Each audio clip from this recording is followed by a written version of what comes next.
नमस्कार, स्वागत है आपका न्यूज टाइम्स के इस बुलेटिन में। मैं हूं अमिता और आइए सबसे पहले नजर डालते हैं आज के मुख्य समाचारों पर। पीएन सिंह चुने गए टाटा वर्कर्स यूनियन के नए अध्यक्ष। महासचिव पद पर बीके डिंडा फिर हुए काबिज। कर्मचारी पिटाई प्रकरण को लेकर अराजपत्रित कर्मचारी महासंघ गंभीर, बैठक कर की मामले की समीक्षा। और युवक और महिलाओं से जुड़ी समस्याओं को लेकर टीएमसी के लोगों का डीसी कार्यालय पर प्रदर्शन। अब खबरें विस्तार से। PN Singh Tata workers union के नए अध्यक्ष चुने गए हैं। उन्होंने आज एक कड़े मुकाबले में यूनियन के निवर्तमान अध्यक्ष रघुनाथ पांडे को 7 मतों से पराजित कर दिया। वहीं महासचिव पद पर बीके डिंडा एक बार फिर काबिज हुए हैं। उन्होंने कांटे की टक्कर में शैलेश सिंह को शिकस्त दी। अध्यक्ष पद पर चुने गए पीएन सिंह को 108 मत मिले, जबकि रघुनाथ पांडे को 101 वोट प्राप्त हुए। एक अन्य प्रत्याशी सीताराम कुमार को सिर्फ 1 वोट से संतोष करना पड़ा। वहीं महासचिव पद पर एक बार फिर काबिज हुए बीके डिंडा को 108 मत प्राप्त हुए, जबकि शैलेश सिंह को 104 वोट मिले। डिप्टी प्रेसिडेंट पद पर रघुनाथ पांडे गुट के संजीव कुमार चौधरी निर्वाचित घोषित हुए। उन्होंने एसके सिंह को 29 मतों से पराजित किया। एसके चौधरी को 101 और एसके सिंह को 72 वोट प्राप्त हुए। इस पद के 2 अन्य उम्मीदवार भगवान सिंह और रामनाथ सिंह को क्रमशः 26 और 11 मत मिले। उपाध्यक्ष के 4 में से 3 पदों पर बाबा गुट ने कब्जा जमा लिया। इस पद पर उनके भाई अरविंद पांडे और 2 समर्थक सुबोध श्रीवास्तव और शिवेश वर्मा काबिज हुए हैं, जबकि एक अन्य पद पर विपक्षी खेमे के शहनवाज आलम चुने गए हैं। संयुक्त सचिव के सभी 3 पदों पर विपक्षी गुटों ने कब्जा जमा लिया। इस पद पर भगवान सिंह, आरके सिंह और सतीश सिंह निर्वाचित हुए हैं। कोषाध्यक्ष पद पर रवि कुमार पुनः काबिज हुए हैं। उन्होंने अपने निकटतम प्रतिद्वंदी को भारी मतों के अंतर से पराजित किया। यूनियन के सभी 11 पदाधिकारियों का चुनाव मतदान के जरिए हुआ। अध्यक्ष पद के चुनाव परिणाम को लेकर उस समय अजीबोगरीब स्थिति उत्पन्न हो गई, जब रघुनाथ पांडे के कुछ समर्थकों ने बाबा के अध्यक्ष चुने जाने का ऐलान करते हुए विजय जुलूस तक निकाल दिया।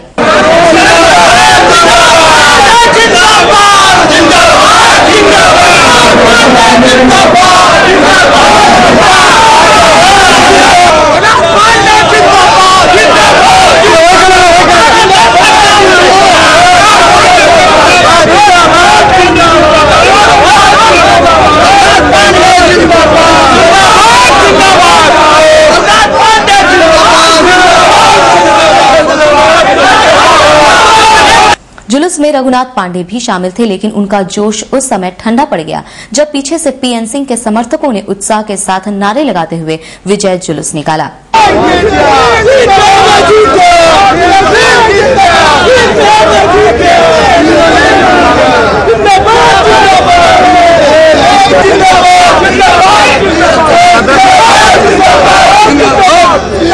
चुनाव परिणाम की जिज्ञासा में विभिन्न प्रत्याशियों के समर्थक JRD Tata sports complex gate के बाहर सुबह से ही जमे थे। चुनाव परिणाम आते ही पीएन सिंह और बीके डिंडा समर्थकों का उत्साह 7वें आसमान पर पहुंच गया। लोग पीएन सिंह जिंदाबाद और बीके डिंडा जिंदाबाद के नारे लगा रहे थे। उत्साहित पीएन सिंह के समर्थकों ने उन्हें कंधे पर उठा लिया।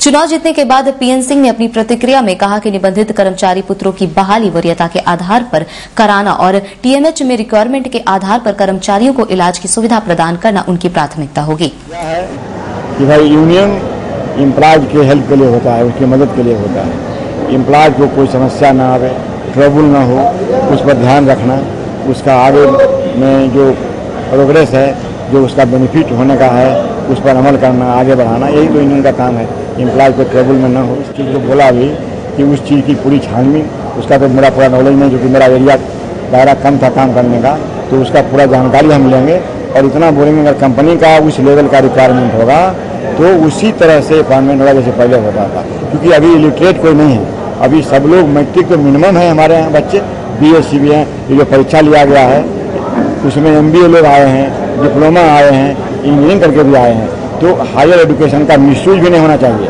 आप जिस इंजीनियर को डिप्लोमा को उस काम के लीजिएगा, बेलचा मारने वाला काम को, वो क्या काम करेगा? इसको मैनेजमेंट को सोचना पड़ेगा। हम देखिए, हम किसी चीज़ को आर्गूमेंट करते हैं, एक्सप्लेन करते हैं और तब एग्रीमेंट हम करते हैं। हमारी आदत शुरू से है। तो जब तक इस चीज़ को स्पष्ट नहीं करेंगे हम मैनेजमेंट के आगे, वो बोलेगा हम साइन, वो नहीं। हम स्टडी भी करते हैं, पूरा स्टडी करके मैनेजमेंट के जितने लोग VP लेवल के हैं, मैं उतना भी जानकारी रखता हूँ। हम भी उसी स्कीम से इस कंपनी में ज्वाइन किए हैं और हम पूरा जब तक स्टडी नहीं करेंगे, कोई डाउट होगा हाउस को बताएंगे, तो उसके बाद ही एग्रीमेंट करेंगे। मैं उस तरह का काम नहीं करेंगे। TMS का सिस्टम ठीक होगा, उसमें कहीं कोई फोन करने दरकार नहीं पड़ेगा। TMS और जगह हॉस्पिटल है, वहाँ कोई जाते हैं क्या, एडमिट हो गया निश्चिंत हो गए, वहाँ कोई ऑफिस बॉय, वार्ड बॉय सब हॉस्पिटल की जवाबदेही होती है। हॉस्पिटल को उस पर ध्यान देना पड़ेगा अगर हॉस्पिटल बढ़िया से चलाना है तो। एक चीज़ बता दूं मैं, यूनियन ऑफिस, इतना बड़ा यूनियन ऑफिस है, उसका टाइमिंग 9 बजे से 5 बजे 6 बजे, ये तो नॉर्मल कोई भी एम्प्लॉय मिल सकता है। स्पेसिफिक मैं एम्प्लॉय को नहीं दबाऊंगा। अगर कोई डिपार्टमेंट में कोई समस्या है मैं वहाँ पहुँचूंगा, क्योंकि एम्प्लॉय को आकर के मिलने से, हाँ कोई एकाएक समस्या पड़ गया अनटाइमली 10 बजे रात में, 11 बजे रात में, मैं उसके लिए भी तैयार हूँ। लेकिन अननेसेसरी भीड़ लगा करके एक ऑफिस को रहते हुए भी दूसरा ऑफिस चलाना, ये मैं पसंद नहीं करता हूँ। मैं उस ऑफिस का ऑनर करूंगा जो ऑफिस यूनियन का है। That's all. वहीं बीके डिंडा ने कहा कि यूनियन की कार्यशैली बदलनी होगी। यूनियन में अब तक जो वन मैन शो की परंपरा चल रही थी उसे खत्म किया जाएगा। कर्मचारी संबंधित कोई भी फैसला सर्वसम्मति बनाने के बाद ही लिया जाएगा। यूनियन में जो यूनियन का जो काम करने का शैली है, हमको इसे बदलना होगा। जो वन मैन शो था उस तरह का यूनियन नहीं चलेगा। यूनियन एक डेमोक्रेटिक वे में यूनियन को चलाया जाएगा, जिसमें हर मेरा एग्जीक्यूटिव मेंबर का, हर एम्प्लॉय का पार्टिसिपेशन होगा। उस तरह से हम लोग कोई भी डिसीजन अगर आएगा तो यूनियन में हम लोग उसको मिलजुल कर डिबेट करेंगे, कमेटी मीटिंग में ले जाएंगे और उसमें रेजोल्यूशन लेंगे और सब सामूहिक डिसीजन हम लोग लेंगे और मैनेजमेंट से बात करेंगे।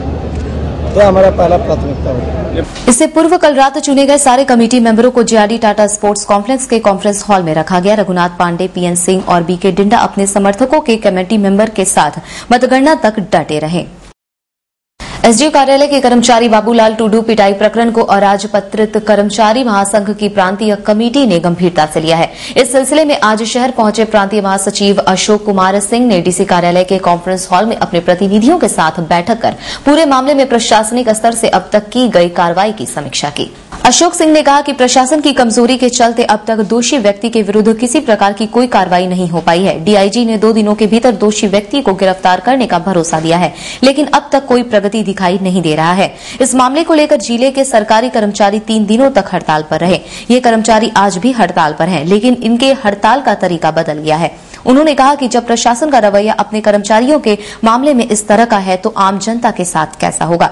उन्होंने कहा कि यदि प्रशासन ने दोषी व्यक्ति को विलंब गिरफ्तार नहीं किया तो राज्य के 2.5 लाख कर्मचारी अगला कदम उठाने को बाध्य होंगे। अनुमंडल पदाधिकारी के कार्यालय में सहायक के साथ दिन के उजाले में कार्यरत अवस्था में जो मारपीट की घटना घटी, जिसके विरुद्ध में प्रोटेस्ट में यहाँ के कर्मचारी 11 तारीख से ही आंदोलन पर थे और आज भी आंदोलन पर हैं। आंदोलन का मोड़ थोड़ा सा दूसरा है। उसी सिलसिले में राज्य महासंघ की ओर से हम यहाँ पहुंचे अपने साथी सुखदेव महतो के साथ। राज्य महासंघ से अनुरोध किया गया, राज्य महासंघ ने निर्णय लिया कि पूर्वी सिंहभूम में जाकर आंदोलन की समीक्षा करनी होगी और पुलिस प्रशासन, जिला प्रशासन ने क्या कार्रवाई की इसकी भी समीक्षा करनी होगी। हमें दुख है कि जब अनुमंडल पदाधिकारी के कार्यालय में दिन में मारपीट करने वाले व्यक्ति को गिरफ्तार अभी तक नहीं किया जा सका। कल भी डीआईजी साहब ने कहा कि 2 दिनों के अंदर हम गिरफ्तार कर लेंगे, तो फिर आम आवाम के साथ अगर घटना घटता है तो प्रशासन क्या कर सकेगा। इसलिए हम इस बात को सफाई के साथ कहना चाहते हैं कि वर्तमान में पुलिस प्रशासन काफी बेहद कमजोर है और इसे दुरुस्त करने की जरूरत है। आज हम यह कहने के लिए आए हैं कि अब यह आंदोलन न सिर्फ पूर्वी सिंहभूम का रहा, अगर उस असामाजिक तत्व का गिरफ्तारी नहीं हुआ, क्योंकि उसलिए हम असामाजिक तत्व कहते हैं कि उसको हम किसी दल से, किसी पद से हम जोड़ के नहीं देख सकते। अचानक उसने इस तरह की घटना घटाया है, कानून विरोधी कार्रवाई किया है, इसे वो मुजरिम है। अगर उस मुजरिम के विरुद्ध कार्रवाई नहीं हुई तो यह आंदोलन समूचे राज्य में फैलेगा और किसी भी परिस्थिति में हम अपने साथी को अपमानित होते नहीं देख सकते हैं। तृणमूल कांग्रेस के लोगों ने युवाओं और महिलाओं से जुड़ी समस्याओं को लेकर आज डीसी कार्यालय के समक्ष प्रदर्शन किया। इस दौरान राज्यपाल को संबोधित डीसी को 11 सूत्री एक मांग पत्र सौंपा गया। टीएमसी के नेता विष्णु गोप ने कहा कि झारखंड के युवक और महिलाएं तमाम समस्याओं से जूझ रहे हैं, लेकिन सरकार इनकी समस्याओं के प्रति गंभीर नहीं है। राज्यपाल को युवक और महिलाओं की समस्याओं के समाधान के लिए अपने स्तर से कार्रवाई करनी चाहिए। झारखंड राज्य में जो युवाओं का और महिलाओं का समस्याओं के लेकर हम लोग महामहिम राज्यपाल को उपायुक्त के द्वारा हम लोग ज्ञापन देने हैं। 11 सूत्री मांग है। इसमें किसानों से जुड़े हुए हैं, महिलाओं का सम्मान की बढ़ोतरी के लिए और शिक्षित युवाओं का रोजगार एवं महात्मा गांधी रोजगार गारंटी योजना में जो अनियमितता हो रहा है उसका अधिकार के लिए, उसके बाद गैर सरकारी संस्थानों में जितना भ्रष्टाचार हो रहा है उन सभी मांगों के लिए हम लोग। जमशेदपुर प्रखंड कांग्रेस कमेटी ने खास महल स्थित नवनिर्मित सदर अस्पताल को चालू करने एवं सिविल सर्जन कार्यालय को नई जगह पर स्थानांतरित करने की जिला प्रशासन से मांग की है। इस संबंध में प्रखंड कांग्रेस ने डीसी को एक ज्ञापन सौंपा है। प्रखंड सचिव मोहम्मद अजहर खान ने कहा कि जब खास महल में जिला स्तरीय सदर अस्पताल बनकर तैयार है तो शासन प्रशासन को उसे चालू करने की व्यवस्था करनी चाहिए। सिविल सर्जन कार्यालय को भी नई जगह पर स्थानांतरित किया जाना चाहिए, क्योंकि अस्पताल के चालू नहीं होने एवं सीएस कार्यालय के नई जगह पर व्यवस्थित नहीं होने से क्षेत्र की जनता को काफी परेशानी हो रही है। महोदया और सिविल सर्जन महोदय से निवेदन करने आए हैं कि खास महल स्थित नवनिर्मित सदर अस्पताल और सिविल सर्जन कार्यालय को अविलंब चालू किया जाए और यहाँ जो अगर झारखंड सरकार नहीं सकती है तो वो केंद्र सरकार भारत सरकार से मदद ले सकती है। अगर 15-20 रोज के अंदर हमारी मांगों को पूरा नहीं किया गया तो हम लोग जमशेदपुर ब्लॉक और उसके बाद उपायुक्त कार्यालय पे 1 दिवसीय धरना देने के लिए विवश होंगे। और उससे भी बात नहीं माना गया तो हम लोग आमरण अनशन पे बैठने के लिए तैयार हैं। नीमडी थाना क्षेत्र में खाना बनाने के क्रम में चिंता देवी नामक महिला गर्म तेल से जल गई। जली महिला का इलाज एमजीएम अस्पताल में चल रहा है। मंगल नामक व्यक्ति ने घटना के बारे में जानकारी देते हुए कहा कि खाना बनाने के क्रम में यह हादसा हुआ। सब्जी बना सकता है। इधर देख तेल पूरा गर्म हो गया ना, पूरा जोर से छोड़ दिया, पूरा जोर से उठ गया पूरा तेल, इसलिए पूरा ही खपड़ था ना, तेल पूरा